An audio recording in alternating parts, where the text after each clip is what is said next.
यो शान्तीन्द्रिय ग्रहाय सूक्ष्मो व्यक्तः सनातनः सर्वभूतमयो चिन्तय स एष स्वयं स्वयमुद्भवो।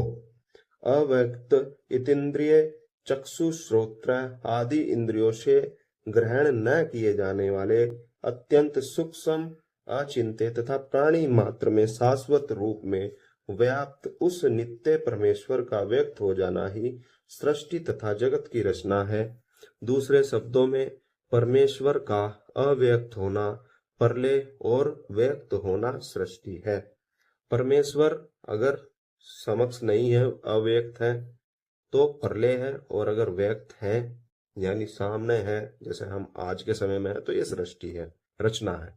इस प्रकार सृष्टि काल में परमेश्वर स्वयं ही अपने को उत्पन्न करते हैं तथा स्वयं ही कारण है और स्वयं ही कार्य भी है। मतलब यहाँ इस श्लोक में ये कहा गया कि जो भी है वो सब परमेश्वर है, वही रच रहे हैं, वही मिटा रहे हैं, वही पैदा कर रहे हैं, वही खत्म कर रहे, ये कहा गया।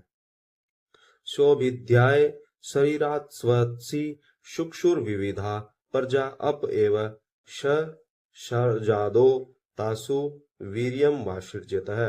सनातन परमेश्वर में के स्वयं ही कारण रूप और स्वयं ही कार्य रूप को स्पष्ट करते हुए महर्षि मनु कहते हैं, पुण्य कर्मा महर्षियों, अपने शरीर से अनेक प्रकार की प्रजाओं के सर्जन की इच्छा से नारायण देव ने सर्वप्रथम अपतत्व अर्थात पंचभूतात्मक प्रकृति को उत्पन्न किया और उसमें बीज रोपित किया। अर्थात भगवान नारायण ने सबसे पहले प्रकृति को ही उत्पन्न करा और उसमें बीज रोपित करने का काम करा ताकि आगे की सृष्टि चल सके। यहाँ 10वें श्लोक तक पूरा हो गया।